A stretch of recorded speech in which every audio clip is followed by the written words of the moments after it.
नमस्कार, बहुत बहुत स्वागत है आप सभी का डीडी न्यूज के इस खास कार्यक्रम इस वक्त में। मैं हूं निखिल सिंह और क्या है इस वक्त की बड़ी खबरें जिनके बारे में विस्तार से जानने समझने को लेकर आपके मन में जिज्ञासा है। क्या है इन खबरों के मायने, क्या है इनके पीछे का एजेंडा। कानून व्यवस्था पर फिसड्डी दिखी झारखंड सरकार, तो घुसपैठ का मुद्दा एक बार फिर उठा है, फिर चर्चा में है। कई जगहों पर मजहबी तनाव की प्रमुख वजह घुसपैठ को माना जा रहा है। जिन इलाकों में डेमोग्राफी बदली है उन इलाकों में तनाव बढ़ा है। तो क्या है ये पूरी खबर, इस पर विस्तार से चर्चा करेंगे। ग्राउंड रिपोर्ट भी हम आप तक पहुंचाएंगे। हिदायत पर फायर हुए हैं राहुल गांधी, आखिर क्यों? बार बार राहुल गांधी के संसदीय आचरण पर क्यों उठाए जा रहे हैं सवाल, इस पर हम विस्तार से चर्चा करेंगे। और जो कांग्रेस का रवैया है इस पूरे विषय पर, इस पर भी विस्तार से बात होगी। ट्रंप ने की है भारत के चुनावी मॉडल की सराहना, होगी कई अहम सवाल और जवाब। लेकिन सबसे पहले इस वक्त की हेडलाइंस। राज्यसभा के सभापति ने विपक्ष द्वारा विशेषाधिकार हनन को लेकर जताई नाराजगी। कहा आरोप लगाने के साथ साथ सदन का समय होता है खराब। लोकसभा में आज पारित हो सकता है आप्रवास और विदेशी विधेयक।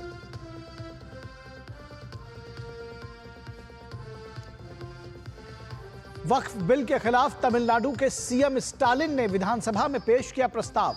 भाजपा ने जताया विरोध, कहा तुष्टीकरण की नीति पर उतरी डीएमके सरकार।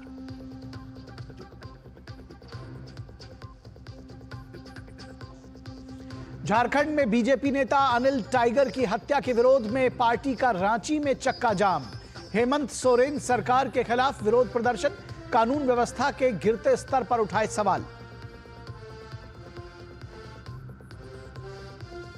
समाजवादी पार्टी प्रमुख अखिलेश यादव द्वारा गौवंश पर दिए गए विवादित बयान पर मच गया बवाल। भाजपा ने कहा तुष्टीकरण में लिप्त सपा प्रमुख यदुवंशी समाज को कर रहे हैं तिरस्कृत।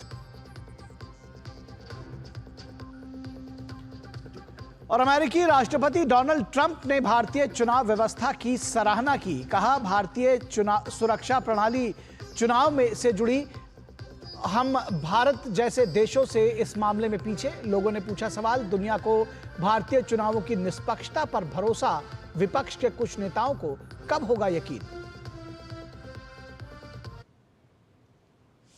तो सबसे पहले खबर झारखंड की करेंगे, जहां कानून व्यवस्था पर फिसड्डी रही है झारखंड सरकार और उसके बाद एक कई सवाल उठाए जा रहे हैं।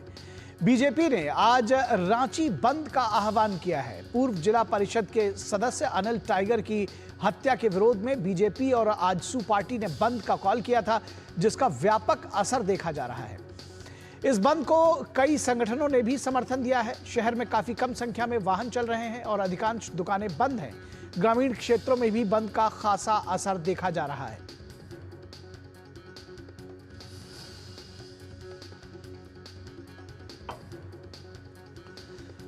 रांची के अधिकांश स्कूल भी आज बंद हैं। बंद समर्थकों के साथ रक्षा राज्य मंत्री और रांची के सांसद संजय सेठ भी सड़क पर उतरे और विधि व्यवस्था के मोर्चे पर राज्य सरकार की नाकामियों को गिनाया।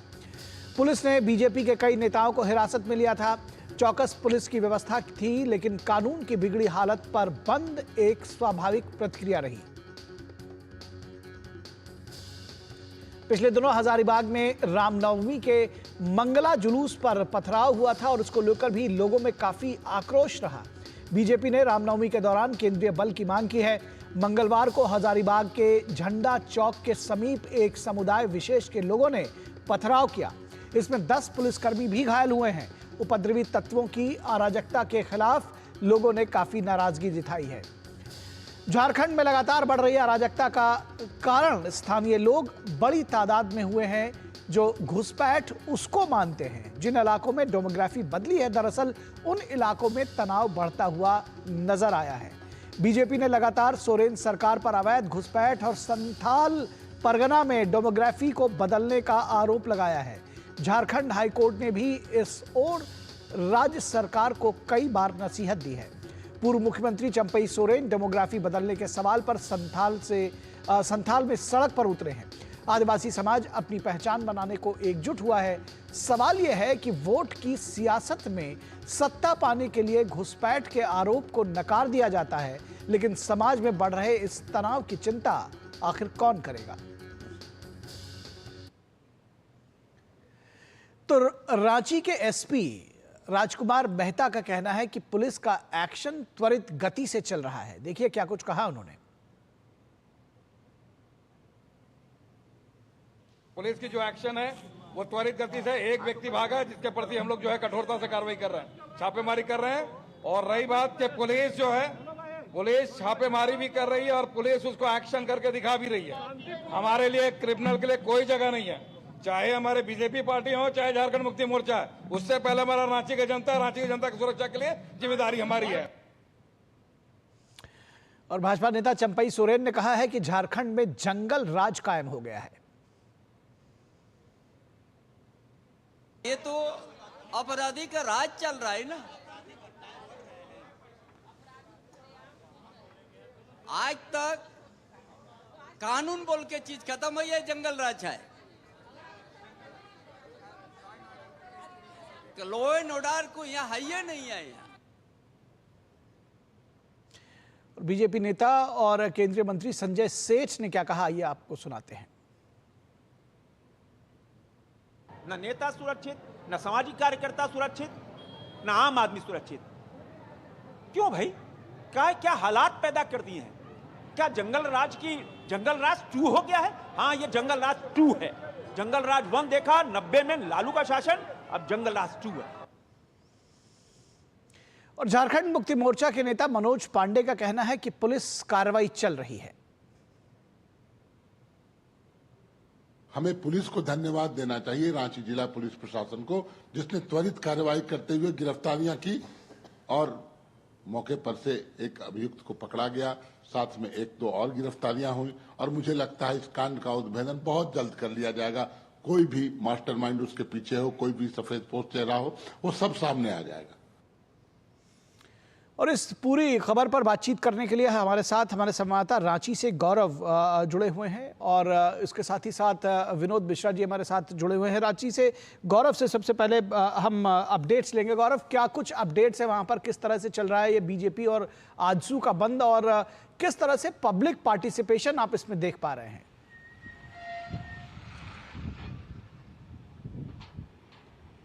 जी निखिल, मैं आपको बता दूं कि जो बंद का ऐलान आज भारतीय जनता पार्टी द्वारा किया गया है, तो उसको लोगों का समर्थन भी मिल रहा है।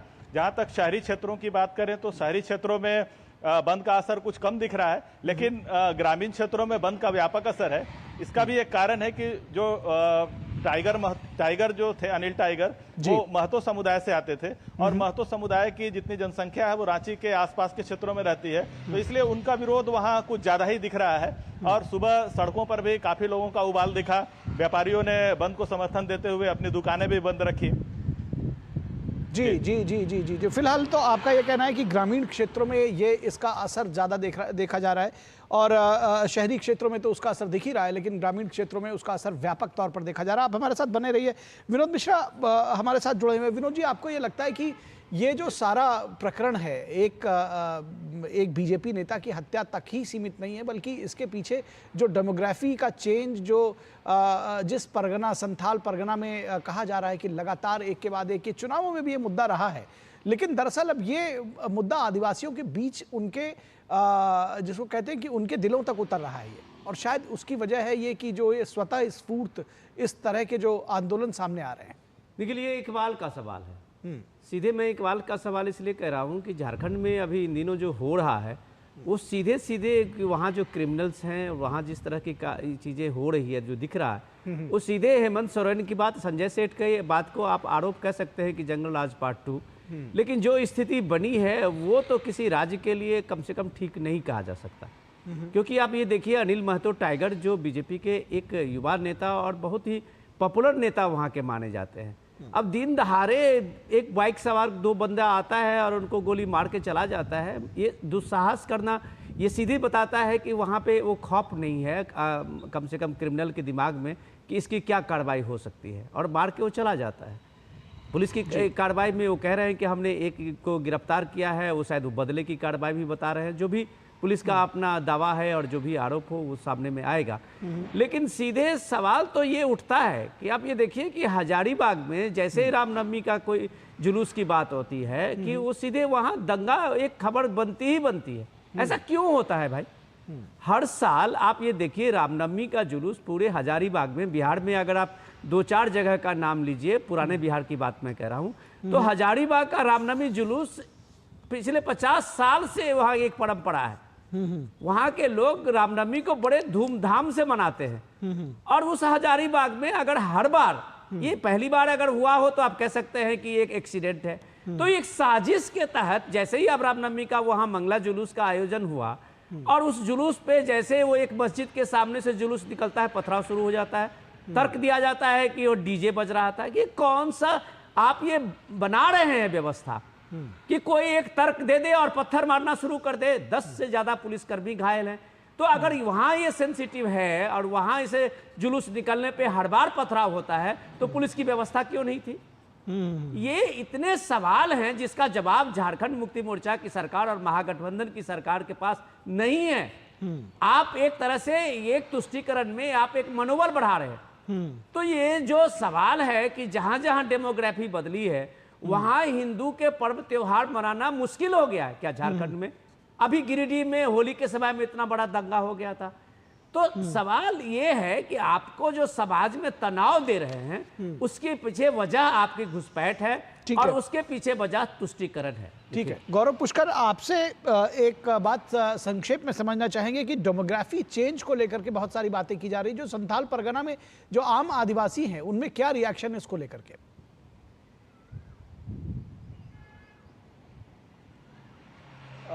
निखिल, मैं आपको बता दूं कि अभी हाल ही में जो हमारे पूर्व मुख्यमंत्री थे कि चंपाई सोरेन, उन्होंने बांग्लादेशी घुसपैठ के खिलाफ संथाल परगना में उलगुलान छेड़ा है। और जिस दिन उन्होंने यह शुरू किया उस दिन उनके साथ सैकड़ों की संख्या में तीर धनुष और पारंपरिक हथियार लेकर के लोग सड़कों पर निकले और उन्होंने कहा कि जो बांग्लादेशी घुसपैठ का मामला है इसको हम दूर भगा करके ही रहेंगे। और जब तक से जो चूंकि बांग्लादेशी घुसपैठ के कारण आदिवासियों की अस्मिता है उस पर भी सवाल उठ रहा है। तो ये चंपाई सोरेन लगातार बांग्लादेशी घुसपैठ को लेकर के मुखर है और उन्होंने हाल में ही अभी एक दिन पहले भी इस मामले पर सरायकेला में बैठक करके कहा था कि जब तक इनको खदेड़ नहीं लेंगे तब तक हम दम नहीं लेंगे। जी जी जी, निश्चित तौर पर तो एक मुद्दा है और जो लगातार उसको एक बड़ी वजह माना जा रहा है कि जब भी इस तरह के मजहबी जिसको कहते हैं कि तनाव जैसी स्थिति होती है तो आखिर क्यों ऐसे इलाकों में हो रही है जहां पर ये डेमोग्राफी चेंज हो रही है, एक बड़ा सवाल लगातार उठ रहा है। बहुत शुक्रिया गौरव पुष्कर और विनोद मिश्रा, आपका भी शुक्रिया। हम विनोद जी आपको दोबारा जोड़ेंगे अगली खबरों पर और रुकेंगे एक छोटे से ब्रेक के लिए। दर्शकों आप कहीं मत जाइएगा, ब्रेक के बाद जब वापस लौटेंगे तो बात करेंगे कि आखिर हिदायत पर फायर क्यों हुए राहुल गांधी, क्या उनके संसद में मिसकंडक्ट पर जो सवाल उठाए जा रहे हैं उनमें कितना है दम।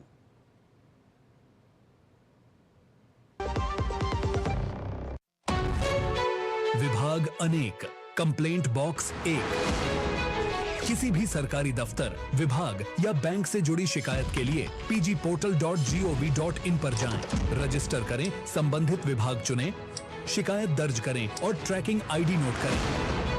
एसएमएस या ईमेल पर एक्नॉलेजमेंट पाएं और शिकायत का जवाब सीधे मंत्रालय से प्राप्त करें। अब तक 1 करोड़ 12 लाख से अधिक भारतीयों ने भरोसा जताया। सीपी ग्राम्स, आपकी हर शिकायत का हल। अभी शिकायत दर्ज करें pgportal.gov.in।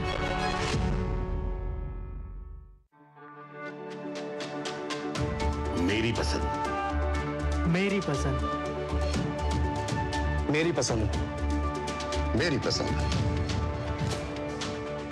हमारी पसंद, हम सबकी पसंद।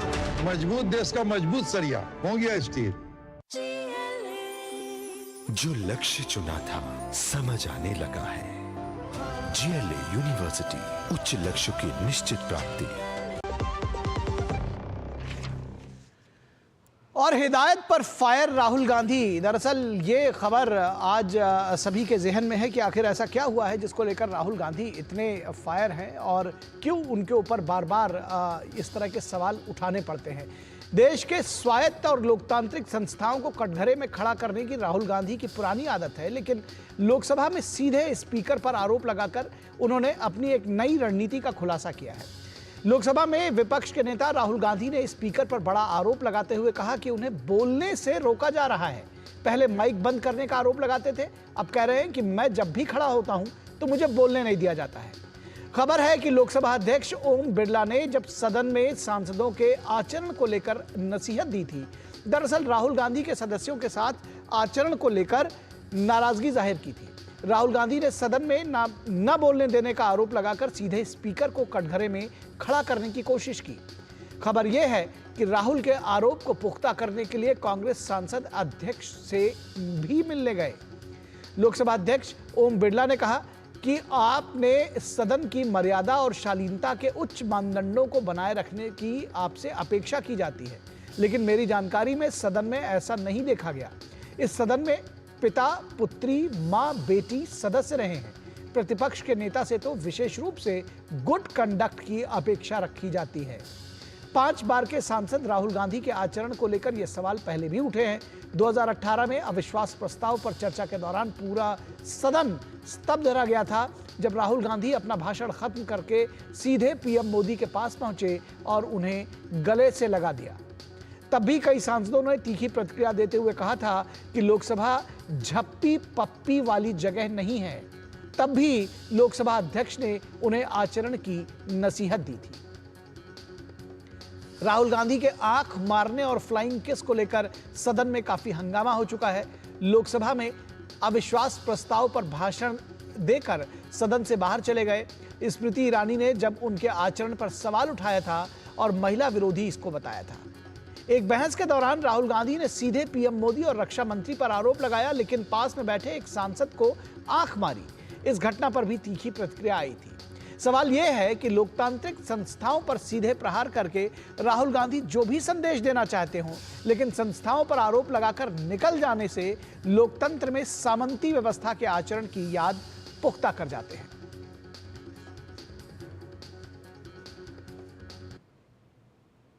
तो लोकसभा में राहुल गांधी कह रहे हैं कि उन्हें बोलने नहीं दिया जाता है। क्या कुछ कहा उन्होंने, आइए आपको सुनाते हैं। लीडर ऑफ ऑपोजिशन को एक कन्वेंशन है कि बोलने दिया जाता है। जब भी मैं खड़ा होता हूं मुझे बोलने नहीं दिया जाता है। ठीक है, तो पता नहीं मतलब ये किस प्रकार से हाउस चल रहा है।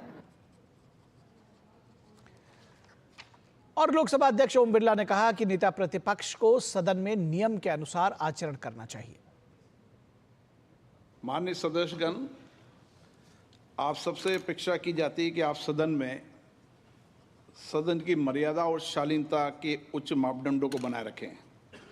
सदन में मेरे संज्ञान में ऐसी कई घटनाएं हैं जब माननीय सदस्यों के आचरण सदन की उच्च परंपराओं मापदंडों के अनुरूप नहीं है। इस सदन में पिता, पुत्री, माँ, बेटी, पति, पत्नी सदस्य रहें। इस परिप्रेक्ष्य में मेरा नेता परिपक्ष से अपेक्षा है कि लोकसभा प्रक्रिया का संचालन नियम 349 के वर्णित सभा में पालनीय नियमों के अनुरूप सदन में आचरण व्यवहार करें, जो सदन की मर्यादा और प्रतिष्ठा के अनुरूप रहना चाहिए। मैं पुनः आग्रह करता हूं, इस सदन में विशेष रूप से प्रतिपक्ष के नेता से तो ये अपेक्षा की जाती है कि वो आचरण रखें। और शिवसेना यूबीटी के नेता संजय राउत का कहना है कि विपक्ष की आवाज ही लोकतंत्र की आवाज होती है। विपक्ष की आवाज आप इस प्रकार से दबाओगे, उनसे बोलने नहीं दोगे। हर सांसद का यही आक्रोश है, हमें बोलने नहीं दिया जाता। विपक्ष का मतलब है लोकतंत्र की आवाज। आप वही आवाज दबाओगे तो एक दिन पार्लियामेंट को आप लोग ताला लगाओगे। और भाजपा नेता गिरिराज सिंह का कहना है कि राहुल गांधी ने हमेशा ही आसन को बदनाम किया है। बदनाम कर रहे हैं संसद के आसन का बदनाम करना ये उनकी आदत सी बन गई। और इस पूरी खबर पर बातचीत करने के लिए हमारे साथ खास मेहमान जुड़े हुए हैं, उनसे आपका तारुफ करा दें, परिचय करा दें। हमारे साथ इस वक्त हमारे सहयोगी और हमारे कंसल्टिंग एडिटर विनोद मिश्रा जुड़े हुए हैं। स्वागत है विनोद जी। और इसके साथ ही साथ अजय वर्मा कांग्रेस नेता हमारे साथ जुड़े हुए हैं। अजय जी बहुत स्वागत है। शैलेंद्र मिश्रा हमारे संवाददाता हमारे साथ जुड़े हुए हैं और सिद्धार्थ यादव बीजेपी के प्रवक्ता थोड़ी देर में हमारे साथ जुड़ेंगे। फिलहाल हम शुरुआत शैलेंद्र मिश्रा के साथ करना चाहेंगे। शैलेंद्र, आपसे समझना चाहेंगे कि आखिर या बल्कि अपडेट से एक तरह से चाहेंगे कि इस घटना के बाद से क्या कुछ दरअसल सदन में हुआ। आप लोग उसको लगातार कवर करते रहे हैं और उसके बाद जो प्रतिक्रिया आई लोकसभा अध्यक्ष की, उस पर बाहर भी तमाम प्रतिक्रियाएं दी गई। क्या कुछ जानकारी आप देंगे? देखिए कल भोजनावकाश से ठीक पहले ये टिप्पणी की थी लोकसभा अध्यक्ष ने और उसके बाद सदन को स्थगित कर दिया गया था। और फिर राहुल गांधी जो नेता प्रतिपक्ष हैं कांग्रेस की तरफ से कहा गया कि वो बोलना चाहते थे और उन्हें मौका नहीं दिया गया। और एक प्रतिनिधिमंडल मिला कांग्रेस के सांसदों का लोकसभा अध्यक्ष से, और उन्होंने अपनी जो चिंता है या फिर जो अपनी बात है वो कही और बाहर आकर मीडिया से बातचीत में ये कहा कि ऐसा लगता है कि इस तरह का प्रयास हो रहा है कि नेता प्रतिपक्ष राहुल गांधी को बोलने नहीं दिया जा रहा। गौरव गोगोई ने बात की, उसके बाद राहुल गांधी खुद आए और उन्होंने इस बात को कहा कि उन्हें जब वो खड़े होते हैं तब ये कोशिश होती है कि उनको ना बोलने दिया जाए। एक तरह से जिस तरह सदन चलना चाहिए उस तरह उन्हें नहीं चल रहा, उन्हें बोलने का मौका उतना नहीं मिल रहा। नेता प्रतिपक्ष के तौर पर उन्हें यह मौका मिलना चाहिए। देखिए राहुल गांधी जब ये बात कहते हैं तो ये भूल जाते हैं कि नेता प्रतिपक्ष के पद को लेकर निश्चित तौर पर उसमें उन्हें मौका मिलता है। बाकी सदस्यों के मुकाबले नेता प्रतिपक्ष को ज़्यादा मौका मिलना चाहिए, इसकी एक परंपरा भी रही है। लेकिन नेता प्रतिपक्ष के तौर पर उनकी जिम्मेदारी भी ज़्यादा है, ये बात उन्हें समझनी चाहिए। और जब वो किसी संस्था पर सवाल उठाते हैं, ये कोई पहली बार नहीं है। सदन के अंदर उनकी जो कंडक्ट है उस पर हमने देखा है कि पहले भी सवाल उठते रहे। संस्थाओं पर सवाल उठाना ये राहुल गांधी की एक आदत सी बनती जा रही है। हम जानते हैं कि न्यायालय से कोई जब अनुकूल फैसला कांग्रेस के राजनीति के हिसाब से नहीं आता, विचारधारा के हिसाब से, तो उस पर भी टिप्पणी वो करते रहे। इसके अलावा आप तमाम फैसले चुनाव आयोग को लेकर उन्होंने जो टिप्पणियाँ की थी उनके दल ने, उस पर भी हम जानते हैं। तो सवाल अब यह है कि राहुल गांधी क्या एक नेता प्रतिपक्ष के तौर पर एक ये सुनिश्चित करना चाहते हैं कि सदन किस तरह चले, ये वो तय करेंगे, जबकि ये जिम्मेदारी लोकसभा अध्यक्ष की है कि सभी को साथ लेकर वो सदन को चलाए। तो अब ये सवाल है कि राहुल गांधी क्या नेता प्रतिपक्ष की जो एक भूमिका है उससे संतुष्ट नहीं है, आगे बढ़ना चाहते हैं, सदन को निर्देशित करना चाहते हैं। ठीक है, ये सवाल जो है दरअसल विनोद मिश्रा जी के पास मैं लेकर जा रहा हूँ। विनोद मिश्रा, शैलेंद्र मिश्रा कह रहे हैं कि ये सारी चीज़ें जिस तरह से भाई एक बैड कंडक्ट को लेकर के गुड कंडक्ट रहे, इस बात को लेकर के जब नसीहत दी जाती है राहुल गांधी को तो वो कहते हैं कि हमें सदन में बोलने नहीं दिया जाता। तो वो क्या चाहते हैं कि हमारे हिसाब से सदन चले? किस तरह से इस पूरी सियासत को देखते हैं? क्या है असल में इसके पीछे की वजह? निखिल, जो शैलेंद्र बता रहे थे कि सदन की प्रक्रिया कैसे चले, ये कम से कम तो राहुल गांधी प्रतिपक्ष के नेता के रूप में तय नहीं कर सकते। ये तय करने की जिम्मेदारी लोकसभा अध्यक्ष को है। ये बात तो मानी हुई है, ये परंपरा है और लोकसभा की एक मर्यादा है। अब इस मर्यादा में जब ये आचरण की बात आती है तो मुझे नहीं लगता कि 5 बार के सांसद शायद राहुल गांधी हैं, तो उनके संसदीय प्रक्रिया के जो कंडक्ट हैं उनको मालूम नहीं है। मुझे लगता है कि उनको मालूम है। तब अगर राहुल गांधी जिस तरह के व्यवहार कर रहे हैं और जिस तरह से संसद में एक कैजुअल अप्रोच रखते हैं तो इस पे सवाल तो उठेगा। क्योंकि अगर ये संसद पे एक गंभीर चर्चा के लिए आप आते हैं, जो हमारे माननीय सांसद हैं 10 लाख से 8 लाख 10 लाख के लोगों के प्रतिनिधित्व वहां पे करते हैं, लोगों की आवाज बन के जाते हैं, और वहां अगर आप इसके बदले लोगों के सवाल के बदले अगर आप जिस तरह से सीधे सीधे एक आरोप प्रत्यारोप की बात करते हैं, आप वहां पे जो उस महापंचायत के सबसे जो ये बैठे हुए हैं अध्यक्ष उनको ही कटघरे में खड़ा करते हैं, तो ये माना जाएगा कि आपका एजेंडा कुछ और है। आपका एजेंडा कुछ और है, इसलिए कह रहा हूं कि अगर संसद की प्रक्रिया के लिए एक नियम है, एक कायदे हैं, कानून है, अगर आप हर बार चाहते हैं कि वो सारे नियम कायदे नेता प्रतिपक्ष के लिए तोड़ दिए जाए तो ऐसा तो कभी परंपरा रही नहीं है। रही बात सबसे इसका जो वजह है उसके बारे में एक दो इंस्टेंस बताता हूँ। सब राहुल गांधी ने पहली बार नहीं कहा है कि हमें संसद में बोलने नहीं दिया जाता, उन्होंने कई बार इसका जिक्र किया है कि हमें बोलने नहीं दिया जाता। अब वो प्राइम मिनिस्टर मोदी का अभी आपने देखा होगा कि महाकुंभ के भव्य समापन के बाद में उन्होंने एक वक्तव्य दिया था और वो वक्तव्य प्राइम मिनिस्टर का हुआ और राहुल गांधी ने सीधे नेता प्रतिपक्ष के रूप में उन्होंने कहा कि हमें भी बोलना है। ऐसा संसदीय प्रक्रिया परंपरा में रहा नहीं है। प्रधानमंत्री का वक्तव्य और उसके बाद में प्रतिपक्ष के नेता ये कहे कि हम इस बात को बोलेंगे तो अध्यक्ष ने उन्हें रूल का हवाला दिया था और राहुल गांधी लगातार उसके बाद जो सीधे सीधे हमलावर हैं अध्यक्ष पे, लोकसभा स्पीकर के, तो वो माना जाएगा कि आप उस कंडक्ट को, उस आचरण को, संसदीय परंपरा और मर्यादा को एक तरह से तोड़ रहे हैं। ठीक है।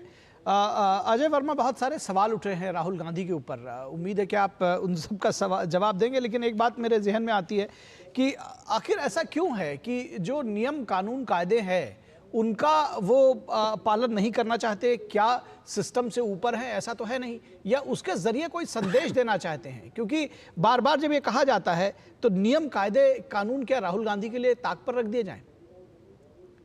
देखिए एंकर महोदय, इन सबको समझने के लिए अपनी देश का ग्राफ क्या है।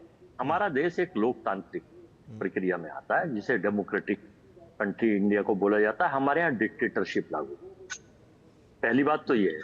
डिक्टेटरशिप और लोकतंत्र में बड़ा फर्क है। लोकतांत्रिक प्रक्रिया में नेता अपोजिशन 545 सांसद हैं जो देश से चुनकर आते हैं पूरे हिंदुस्तान के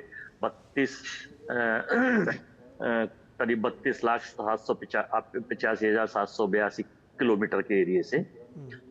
तो वो अपनी अपनी बात, नेता प्रतिपक्ष उनमें एक ही होता है, नेता प्रतिपक्ष एक होता है, प्रधानमंत्री एक। नेता प्रतिपक्ष, अब स्पीकर साहब ने नियम 349 का हवाला दिया। नियम 349 के बहुत सारे क्लोजेज में अगर उन्होंने बताया कि राहुल गांधी को कभी नियम 49 के तहत, किस आचरण के तहत उनको किया जाता, बस नियम 49 तहत करके उठ के खड़े हो गए।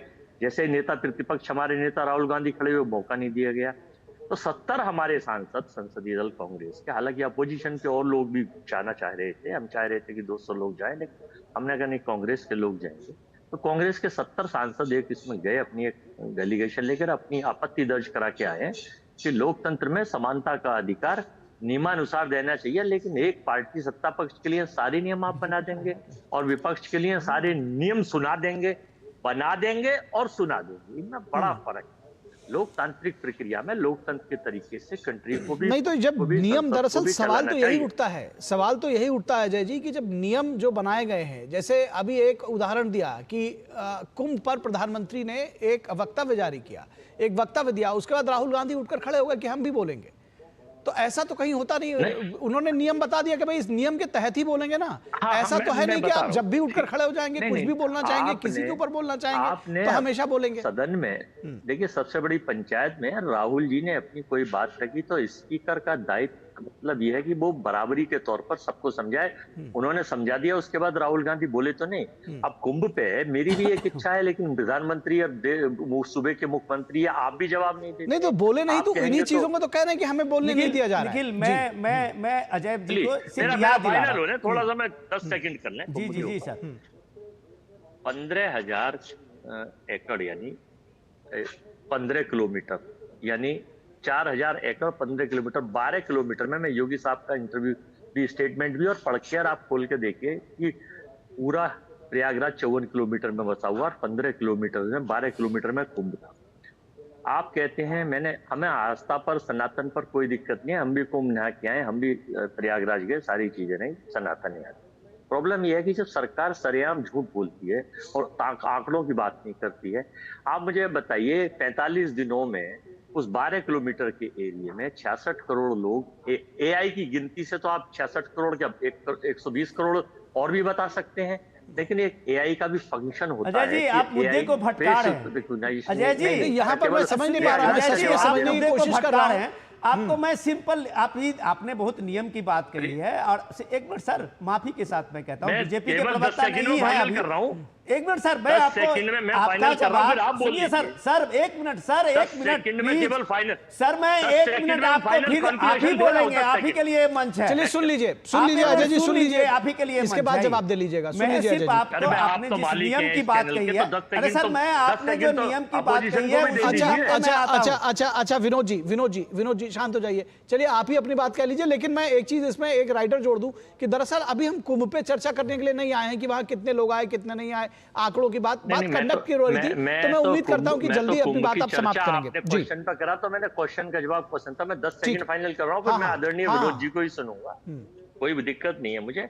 यही तो समस्या है कि मैं अपनी बात रखना चाह रहा हूं, आप तो मालिक है इस चैनल के, आप फिर मुझे दबा रहे हैं बैठा कर। विनोद जी आप बोल भी रहे हैं, कह रहे हैं कि मैं दबा भी रहा हूं, तो ये दोनों कैसे हो सकता है? ये तो दर्शक भी देख रहे हैं आपको। फाइनली मैं ये कहना चाहता हूं कि लोकतंत्र के उस सदन में जो सबसे बड़ी देश की पंचायत में नेता प्रतिपक्ष जनता के मुद्दों के लिए अपनी आवाज को नहीं उठाएंगे, अपना धरना प्रदर्शन चीजें नहीं रखेंगे, तो जो तानाशाही इस वक्त अघोषित कर्फ्यू हिंदुस्तान में 2014 से चल रहा है, उस पर फर्क नहीं पड़ेगा। हालांकि फर्क तो अब भी नहीं पड़ता, जो चाहते हैं वो होते हैं। ठीक है, आपका पॉइंट आ गया। आप ये कह रहे हैं कि उनको बोलने नहीं दिया जा रहा है, परंपराओं का ध्यान रखें। ठीक है, आप ये कह रहे हैं बोलने नहीं दिया जा रहा है। विनोद मिश्रा शायद इस बात को कहना चाह रहे हैं कि बोलेंगे तो नियम कायदे कानून से ही बोलेंगे। नहीं निखिल, मैं इनको ये जोड़ना चाह रहा था। देखिए इनका ये सवाल का ये जितने आरोप लगाए हैं, क्या क्या उन्होंने कहा है, डिक्टेटर बोला, क्या क्या बोल के गए, अजय जी अभी बता रहे थे।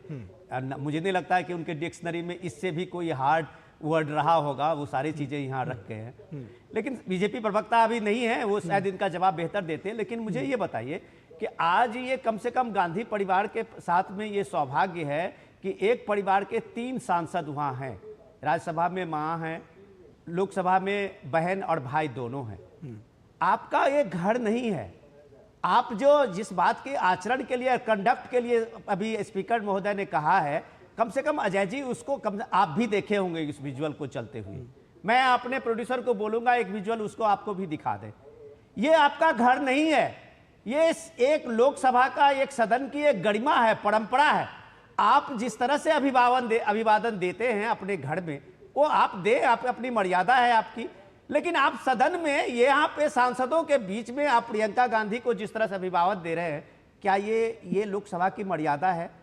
क्या ये लोकसभा की मर्यादा है कि आप नो कॉन्फिडेंस मोशन पे आप बहस करते हैं और बहस के में चर्चा करने के बाद सीधे प्राइम मिनिस्टर के पास जाते हैं और गले झप्पी ले लेते हैं? तो ये झप्पी पप्पी का ये सदन नहीं है। यही बात तो वहां पे सारे सांसद अपोजिशन वहां पे थे, वो यही बात तो बता रहे थे। आप सदन में चर्चा कर रहे हैं रक्षा राफेल के इशू पे, और अब पास बैठे हुए एक सांसद को आंख मार रहे हैं। एक बार आपने फ्लाइंग किस करते हुए बाहर निकल गए थे। तो सवाल ये है कि आप जिस तरह के कंडक्ट करते रहे हैं लोकसभा में, वो लोकसभा की मर्यादा को सूट नहीं करता है। आज आप एलओपी हैं, माने ना माने विपक्ष के, इंडिया गठबंधन के, लेकिन आप प्रतिपक्ष के नेता के रूप में वहां बैठे हुए हैं। लेकिन आप अगर इस तरह के मर्यादा को तोड़ते हुए वहां आचरण कर रहे हैं और सीधे स्पीकर पे हमला करते हैं, स्पीकर को कटघरे में खड़ा करते हैं, तो ये एक परंपरा, संसदीय परंपरा को आप तोड़ रहे हैं। अपनी एक सामंती सोच को वहां पे स्थापित कर रहे हैं कि राहुल गांधी फर्स्ट। ठीक है, अजय वर्मा जी। मैं बोलूं? जी अजय वर्मा जी, जवाब दीजिए। देखिए विनोद जी, आप तो इस देश के नागरिक हैं, भारत के सिटीजन हैं, जिम्मेदार आदमी। जिस परिवार के 2 लोग शहीद हो गए, श्रीमती स्वर्गीय इंदिरा गांधी और स्वर्गीय राजीव गांधी साहब। नहीं सुन लीजिए, अब बीच में मत बोलिए, मैं आपके बीच में नहीं तर्क नहीं दे रहे। हम संसद की मर्यादा और आचरण की बात कर रहे हैं, मर्यादा की बात कर रहे हैं, आप शहीद बता रहे हैं। जा रहा हूं, अरे तर्क के साथ बात करिए ना सर। विनोद जी इस बात पे नहीं जा रहा आपकी पे कि आपने कह दिया 3 सांसद भेज दिया, आपने चुन के नहीं भेजा उन्हें, आपने बना के नहीं भेजा, आपने नहीं करा। देश की जनता ने कुर्बानी के लोगों को बनाकर, आपका एहसान नहीं है। तो मुलायम सिंह यादव परिवार की भी कुर्बानी है, 6 सांसद हैं उनके परिवार के। 3 परिवार दिए जा रहे हैं, कौन मानेगा इस देश के लोग? चुना है, इतने बेवकूफ तो नहीं है।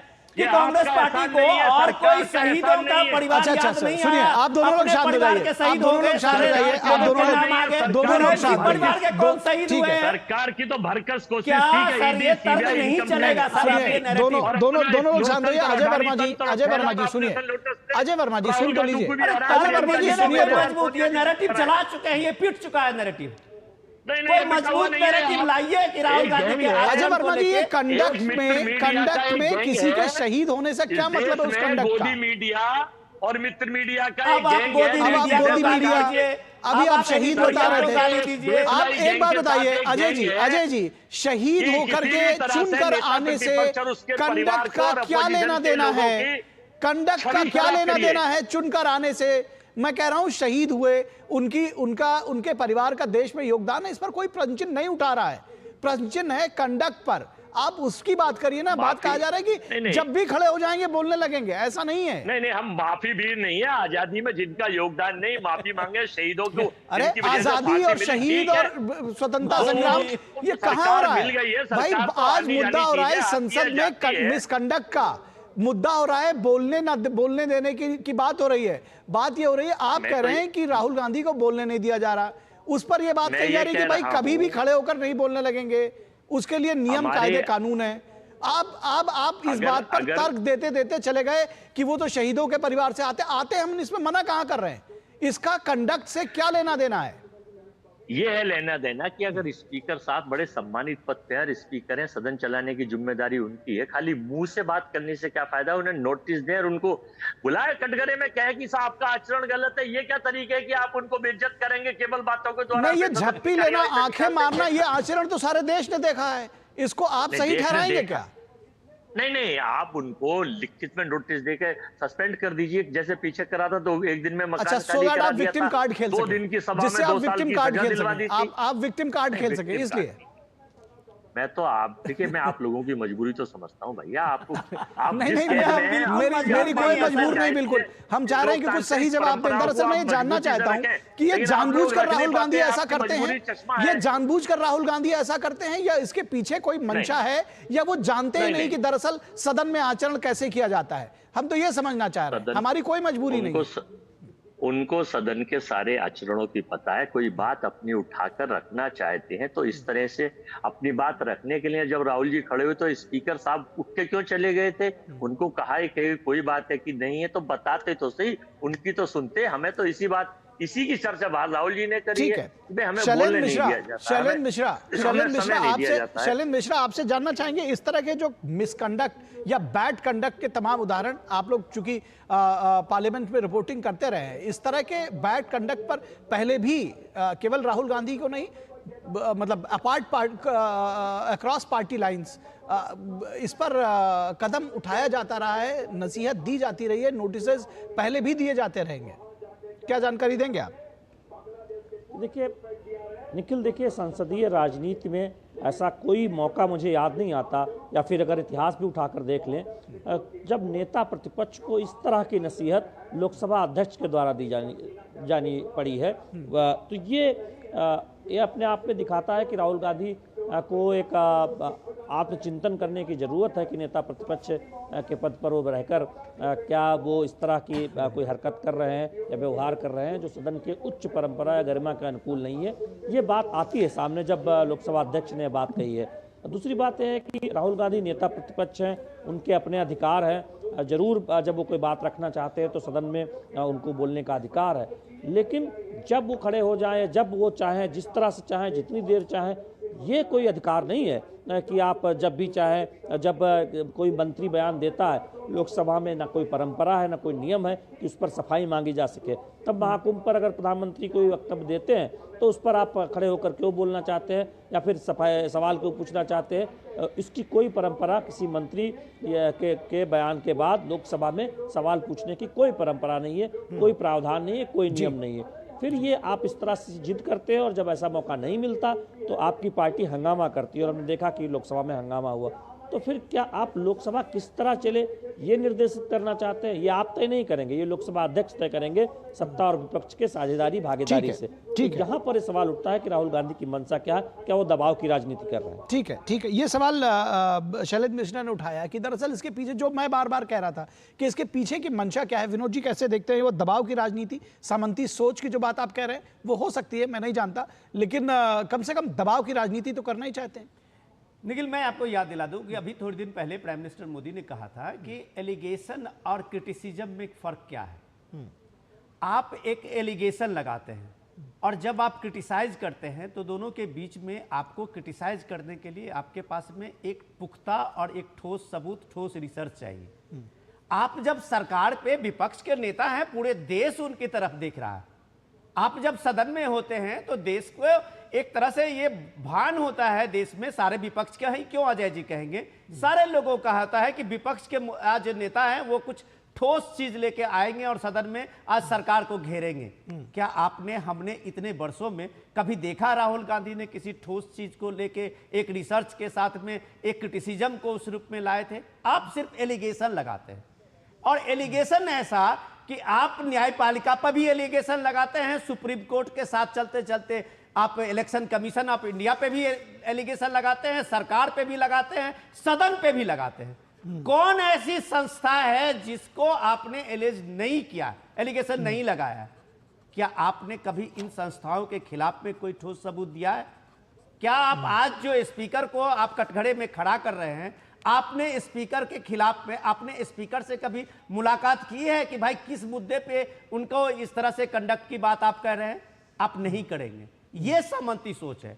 आपके नेता, आपके साथ में सांसद जाके स्पीकर से मिल रहे हैं, लेकिन आप नहीं मिल रहे हैं। तो संसद की प्रक्रिया जो है बॉस, ये महापंचायत है। ये आपने कम्युनिकेशन आपको भी करना है, और आप कम्युनिकेशन के बदले में सीधे सीधे आप सबको कटघरा में खड़ा करते हैं।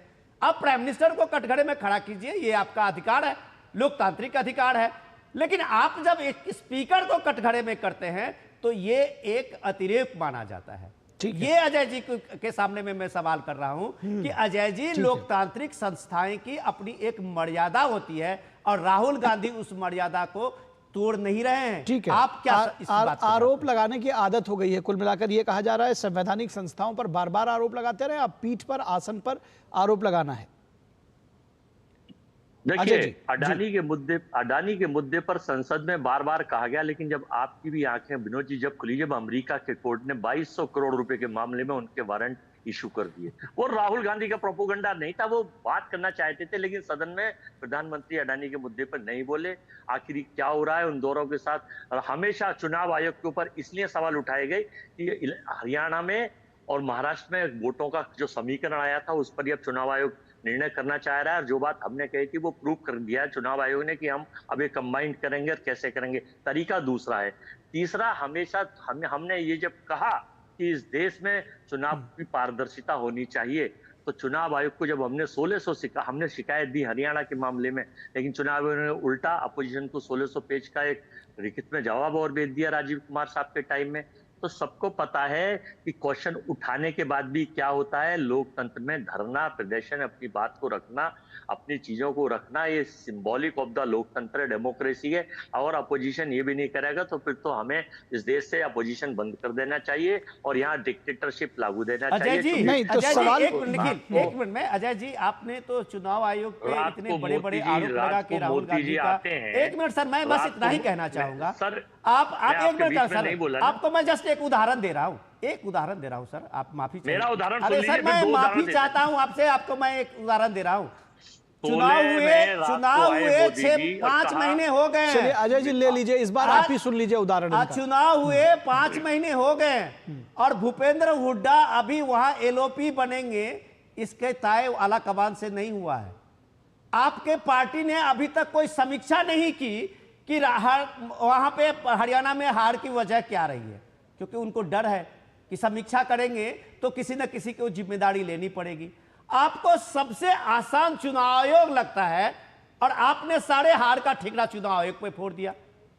आप ये तमाशा जो है वो देश देख रहा है कि भाई आपका संगठन हिला हुआ है, उसको मजबूत करने के बजाय आप चुनाव आयोग पे आरोप लगा के आ जाते हैं और इतनी लंबी लंबी बात आप कहते हैं। आप संसद में अगर चुनाव आयोग पे आरोप लगाते हैं, जितना समय लेते हैं इस देश का, उससे बेहतर होता है कि एक बार पलट के आप हरियाणा के नेताओं को पूछते कि गुटबंदी क्यों है। ठीक है, विनोद जी जवाब ले लेते हैं। नहीं अजय जी, एक शेर है कि अभी तो मैंने दास्तान छेड़ी, अभी से क्यों निकल आए तेरी आंखों में ये आंसू, अभी छेड़ी कहाँ है दास्ताने जिंदगी में। अभी तो मैं ईडी और सीबीआई की और चर्चा करता, आपने तो ये बड़ी सीमित चर्चा है, ये दास्ताने आपको शुरू में करना चाहिए था अगर ऐसा कुछ था। वैसे तो मैं ये समझता हूँ जी, अब यही छूट गया था आपका ईडी और सीबीआई। बस कन्वेक्शन रेट आपने देखा, केवल 2 के खिलाफ कार्रवाई हुई, बाकी के नहीं हुई। ये पॉलिटिकल आप देखिए, आपने वो अमेरिका का और वो सारी बातें कही ना अडानी की, मैं उसके इसलिए भी नहीं जाना चाह रहा हूं। देखिए वो इशू किस तरह से टाइटाई फिस हुआ, देखिए उसकी मैं इसलिए कह रहा हूं कि आप जो बात कह रहे हैं मैं उस ट्रैक पे जाकर के उसका जवाब देकर के उस चर्चा को नहीं लाने हैं। अभी भी चर्चा हमारी अजय जी कंडक्ट पर और सवालों पर हो रही है। आपके लोगों को हथकड़ी लगा के इंडियनों को भेजा और गुजरात के भी लोगों को इसके पहले भी भेजा जाता था, इसके पहले भी भेजा जाता था, प्रधानमंत्री जी इसके पहले भी भेजा जाता था। अब आप चर्चा को इधर उधर मत करिए, इसके पहले भी भेजा जाता था। वही तो बात समझाने की कोशिश कर रहे हैं कि आप दरअसल जो नहीं, तो मेरा मानना है कि आपके पास जवाब नहीं है अजय जी। अगर आप इस चर्चा को इधर से उधर, उधर से उधर, उधर से उधर लेकर जाएंगे तो मैं यही समझूंगा कि आपके पास जवाब नहीं है और इस चर्चा को हमें बंद करना होगा। मैं चाहूंगा एक लाइन में अगर विनोद मिश्रा जी कोई जवाब देना चाहते हो। की मीटिंग 7, 8, 9 तारीख में गुजरात में ना हो, इसलिए बघेल साहब के यहाँ डराने की कार्यवाही की जा रही है। तो आप डराइए, धमकाइए, हम देखिए गोलियां खाएंगे। ठीक है, चलिए कोर्ट कार्रवाई कर रहा है तो भी धमका रहे हैं आपको। अजय, अगर चुनाव आयोग कार्रवाई करता है तो भी धमका रहे हैं। ठीक है, देश की जनता देख रही है, हम उसमें कुछ भी बोलने वाले नहीं होते हैं। बहुत शुक्रिया अजय जी आपका। सिद्धार्थ हमारे साथ विनोद मिश्रा जी जुड़े हुए थे, विनोद जी आपका, और शैलेंद्र मिश्रा हमारे साथ बहुत सारे अपडेट्स को लेकर के आए। बहुत शुक्रिया, बहुत शुक्रिया अजय जी। फिर चर्चा करेंगे और यहां रुकेंगे एक छोटे से ब्रेक के लिए, और ब्रेक के बाद जब वापस लौटेंगे तो उस चुनावी व्यवस्था की चर्चा करेंगे जिसकी अभी इस चर्चा के दौरान अभी अजय जी जो कि कांग्रेस के नेता थे वो चुनाव आयोग पर बहुत सारे प्रश्न चिन्ह उठा रहे थे। हम उस चुनाव व्यवस्था की चर्चा करेंगे जिसकी अमेरिका तक तारीफ कर रहा है। ट्रंप ने भारत के चुनावी मॉडल की सराहना की है, भूरी भूरी प्रशंसा की है। इस पर भी हम चर्चा करेंगे ब्रेक के बाद। जब धरती चीर कर निकलता है लोहे का पत्थर और मिलता है मोंगिया के जोश से, फिर तपता है, पिघलता है और बनता है फौलाद। अब होता है सरिया सारी खूबियों के साथ। मोंगिया स्टील, मजबूत देश का मजबूत सरिया। Under the Honorable PM's leadership, an unprecedented push to yoga has been given. Today, yoga is playing a significant role in enhancing health and wellness across the world. PM Yoga Awards are given in recognition to outstanding contributions by individuals and organizations to the field of yoga. These awards carry a trophy, certificate and a prize of 25 lakh rupees. Hurry! Send your entries through MyGov platform before 31st March. Visit Ministry of Ayush website or MyGov platform for more details. मिठाई तो हमारे जमाने में होती थी। हाँ तो जाइए ना अपने जमाने में। रोमांस तो हमारे जमाने में होता था। पेमेंट भी उसी जमाने का है। अरे भैया डिजिटल पेमेंट करना सीखिए नए जमाने में। इजी, सेफ एंड फास्ट है। हमने तो इनको डिजिटल पेमेंट करना सिखा दिया।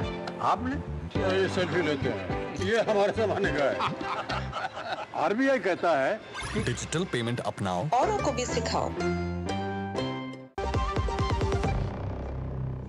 ब्रेक के बाद एक बार फिर आप सभी का स्वागत है। इस वक्त में बात करेंगे ट्रंप ने की भारत के चुनावी मॉडल की सराहना। आखिर क्या सराहना की और किस तरह इसको देखा समझना चाहिए। अमेरिका में चुनाव प्रणाली को आमूल चूल परिवर्तन के लिए कार्यकारी आदेश जारी किया गया है। इस कवायद में अमेरिकी राष्ट्रपति डोनाल्ड ट्रंप ने भारतीय चुनाव प्रणाली की जमकर, यही नहीं, ट्रंप ने भारत की तरह अपने यहां चुनावी प्रणाली बनाने की कवायद की है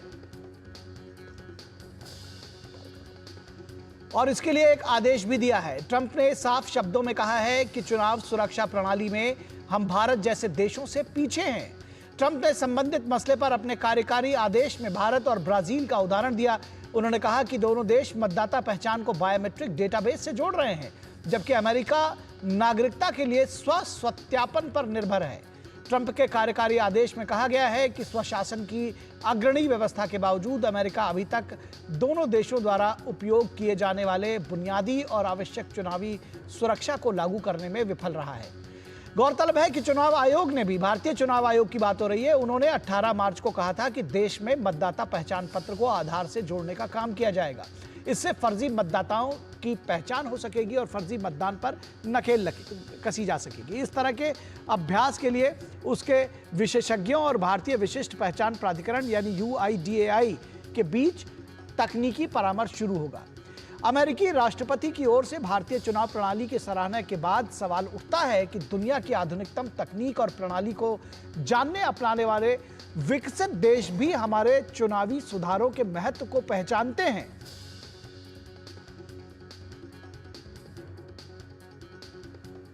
तो विकसित देश भी हमारे चुनावी सुधारों के महत्व को पहचानते हैं, उन्हें मान्यता देते हैं, लेकिन हमारे देश के में इंडी गठबंधन के कुछ दल और विपक्ष का एक बड़ा वर्ग चुनावों में मुंह की खाने पर भारतीय चुनाव प्रणाली को कोसने और उस पर सवाल उठाने से बाज नहीं आता। विभिन्न देशों में डेमोग्राफी पर अतिक्रमण और चुनावी कदाचार दुनिया भर में एक बड़ी चुनौती बनकर उभरा है, लेकिन भारत ने दिखाया है कि वो हमेशा स्वतंत्र और निष्पक्ष चुनाव कराने में दुनिया में सबसे आगे रहा है। अफसोस है कि हार न स्वीकार करने की जिद में हमारे ही देश के कुछ दल और नेता इस सच को झुठलाने में लगे हैं। तो सबसे पहले देखते हैं कि अमेरिकी राष्ट्रपति डोनाल्ड ट्रंप के भारतीय चुनाव प्रणाली की तारीफ करने को लेकर कांग्रेस के वरिष्ठ नेता शशि थरूर ने क्या कुछ कहा। But the interesting thing in America is that when you go to vote, you just self-declare your citizenship. In India, we have a list, we have ID cards, we have a whole system whereby we verify that the person voting is actually a citizen. It's been going on since 1952. So for us, we have established a system that works, and certainly there is a lot of respect around the world for the fact that we've been conducting democratic elections for a long time in very difficult circumstances. And I would say that for the American president to acknowledge India by example as a country that got this right, and his country, he says, has not got it right, I think that's something we should all be very happy about.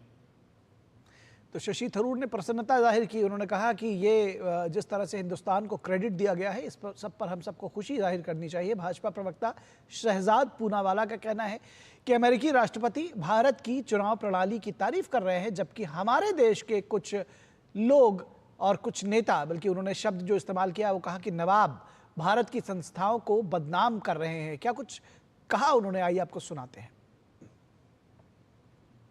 हम देखते हैं कि अब हाल ही में America ने जो executive order निकाला है उसमें भूरी भूरी प्रशंसा करते करते कि कैसे भारत के जो वोटर आइडेंटिफिकेशन मेजर्स है उसको फॉलो करना चाहिए अमेरिका ने। कभी हमारे लोकसभा चुनाव की प्रशंसा होती है दुनिया में, कभी जम्मू कश्मीर के चुनाव की प्रशंसा। इलेक्शन कमीशन कितना अच्छा काम कर रहा है उसके ऊपर लगातार पूरी दुनिया से सकारात्मक स्वर निकलते हैं, परंतु कुछ हमारे नकारात्मक सिनिक्स जो कंपल्सिव सिनिक्स है और नेगेटिविटी के नवाब है, वो भारत के ही संस्थाओं को हमेशा कटघरे में खड़ा करना चाहते हैं, और वो भी विदेशी धरती पर जाकर। और इस पूरी खबर पर बातचीत करने के लिए हमारे साथ हमारे संवाददाता अखिलेश सुमन जुड़े हुए हैं। अखिलेश, कैसे देखते हैं सबसे पहले तो जो ट्रंप का बयान है और ट्रंप ने जिस तरह से मुक्त कंठ प्रशंसा की है, और उसके बाद भारतीय परिप्रेक्ष्य पे आएंगे, लेकिन कैसे इसको देखते हैं, एक्नॉलेज करना? देखिए, निश्चित तौर पे जो पूरी चुनावी प्रक्रिया होती है वो सभी पार्टियों की सहमति से चलती है। और अमेरिकी राष्ट्रपति डोनाल्ड ट्रंप ने जब पिछली बार वो चुनाव हार गए थे जो बाइडेन के हाथों, तो उन्होंने काफ़ी पूरे इलेक्टोरल सिस्टम पे सवाल उठाया था। और इसी बार जब दूसरी बार जब वो राष्ट्रपति बन के आए हैं तो निश्चित तौर पर वो कोशिश ये कर रहे हैं कि जिन कारणों से उन्हें संदेह हुआ था उस पूरे अमेरिकी चुनाव प्रणाली पे, उन कारणों को दूर किया जाए, और इसीलिए उन्होंने चुनाव प्रणाली में परिवर्तन की बात की है। जो सबसे महत्वपूर्ण बात यह है, देखिए कि जो भारत में या ब्राज़ील में ये भारत को सब दुनिया का सबसे बड़ा लोकतंत्र है भारत।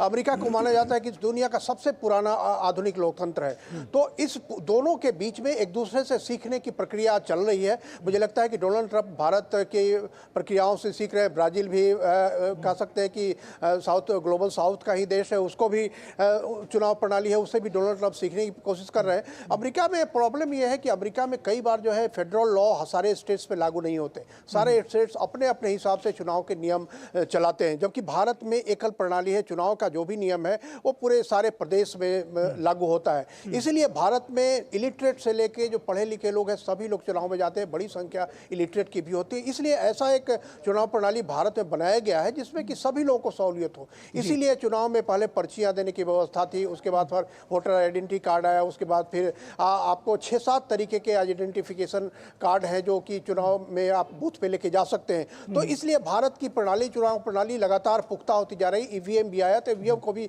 और पुख्ता करने की कोशिश कर रही है जहां जहां सवाल उठ रहे हैं।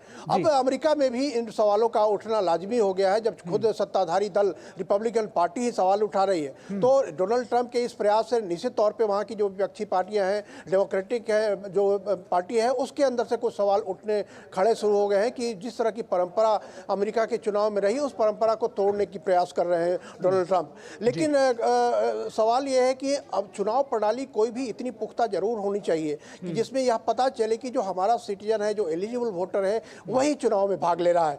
अमेरिका में अभी माना जाता है कि तकरीबन 2.25 करोड़ के लोग करीब लोग ऐसे हैं जो कि वोट देने जाते हैं लेकिन उनके पास सिटीजनशिप का कोई प्रमाण नहीं है। तो अमेरिका में इस तरह के पूरे चीज को बदलने की जरूरत है कि हर आदमी को कोई ऐसा आइडेंटिफिकेशन मार्क दिया जाए, पासपोर्ट दिया जाए या कोई और सिटीजनशिप कार्ड बनाए जिसके चलते जिससे लेकर वो पोलिंग बूथ पे जा सके। और इसलिए डोनाल्ड ट्रंप के इस प्रयास को भारत में भी माना जा रहा है कि वो सही दिशा में बढ़ाया गया सही कदम है। और निश्चित तौर पर शशि थरूर ने जो कहा, तो ये निश्चित तौर पर एक सवाल जो अमेरिका में था, शशि थरूर को काफी अनुभव है अमेरिका के पूरे समाज का, अमेरिका के पूरे वोटिंग तंत्र का, अमेरिका की सत्ता का, लोकतंत्र का। तो शशि थरूर ने जो कहा है उसके मतलब है कि अमेरिका सीखने की कोशिश कर रहा है भारत से और ग्लोबल साउथ के अन्य देशों से। जी इससे एक सवाल भी उठता है कि दुनिया भारत से सीखने की कोशिश कर रही है जब ये हो रहा है कि भाई यहाँ पर आधार से जोड़ा जाएगा और बायोमेट्रिक सिस्टम से कहीं ना कहीं सारे वोटर्स जुड़ सकेंगे। और जब इस एक तरह की पहल हो रही है, दुनिया सीख रही है भारत से,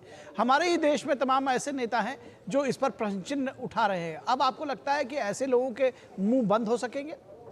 निश्चित तौर पे जो लोकतंत्र की यही खासियत होती है कि वो एक दूसरे से सीखते हैं। जब डोनाल्ड ट्रंप इस बात को कह रहे हैं जबकि दुनिया का सबसे पुराना लोकतंत्र है, तो भारत में भी जो सवाल उठाने वाले लोग हैं वो भी पुनर्विचार करने के लिए निश्चित तौर पे बाध्य होंगे, क्योंकि जो एक इवॉल्व हो रही है भारत की चुनाव प्रणाली। ईवीएम जो है, ईवीएम एक बड़े सशक्त चुनाव की प्रणाली के सिस्टम के रूप में इवॉल्व हुआ है। इतनी बड़ी संख्या में वोटरों को गिनने की 4 दिन 5 दिन 6 दिन लग जाते थे, उसको एक दिन में जब खत्म करना है तो उसमें निश्चित तौर पे जब जब सुझाव आए हैं विपक्ष की तरफ से, चुनाव आयोग भी उसमें मजबूती से काम करने की कोशिश करता रहा है। और जब इस तरह के सवाल उठते हैं, इस तरह के जवाब आते हैं, तो हर देश में एक पुनर्विचार की प्रक्रिया होती है। और जो सत्ताधारी दल है वो भी पुनर्विचार करती है, जो विपक्षी दल है वो भी पुनर्विचार करती है, वो भी अपने स्टैंड के बारे में सोचती है, क्योंकि सबका एक ही लक्ष्य है। वह लक्ष्य है कि भारत की चुनाव प्रणाली को इतना दुरुस्त बनाया जाए ताकि गलत लोग वोट देने न जाए, ताकि जो अवैध प्रवासी है, भारत में भी अवैध प्रवासियों की संख्या बहुत बड़ी है, तो वो वोटिंग न दे। तो इन सारी चीजों को बनाने के लिए प्रयास हो रहा है, लगातार संवाद भी हो रहा है। अब उसमें देखिए चुनावी प्रक्रिया में जो है, चुनावी राजनीति में इस तरह के आरोप प्रत्यारोप चलते रहे और चलते रहेंगे भी। देखिए, चलिए, बहुत शुक्रिया इस तमाम बातचीत और जानकारी के लिए। लेकिन सबसे खास बात यह है कि जो भारत की चुनावी सुरक्षा प्रणाली है उसकी दुनिया प्रशंसा कर रही है, और हमारे देश में जो तमाम लोग इस पर प्रश्न चिन्ह उठा रहे हैं उनको अब सोचने की ज़रूरत है कि दुनिया उसकी तारीफ कर रही है और हम कहीं ना कहीं उस पर प्रश्न चिन्ह उठा रहे हैं। तो इस वक्त में बस इतना ही। हमारी पूरी टीम को दीजिए इजाज़त। नमस्कार।